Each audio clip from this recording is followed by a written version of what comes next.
আসসালামু আলাইকুম অডিয়েন্স, নতুন একটা ব্লগে সবাইকে সুস্বাগতম। আর আপনারা যে জায়গাটা দেখতে পাচ্ছেন এটা হলো বাংলাদেশের ভিতরে খুবই উন্নত মানের একটা পিকনিক কর্নার।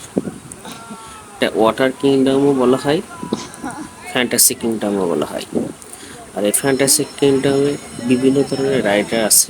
আর এখন যে আপনার রাইডার দেখছেন, আসলে এই রাইডারটা আসলে খুব একটা মজার একটা রাইডার, যেখানে আসলে আপনারা দেখতে পাচ্ছেন ঘুরতেছে আর কি।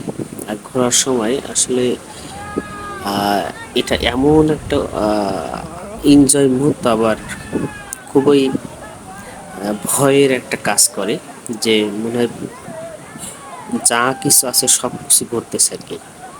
মানে জীবনটা অর্ধেক হাতে আর অর্ধেক মনে করেন জীবন চলে গেছে, এমন একটা অবস্থা। খুব মজাদার একটা। আসলে এই ধরনের রাইডারগুলো যাদেরকে হার্টের সমস্যা আছে তারা 100 হাত দূরে থাকাই বেটার। কারণ দেখেন যেভাবে পড়তেছে আর ঘুরতেছে, সাথে সাথে আবার দেখা যাচ্ছে কি, সবাই ধন্যবাদ।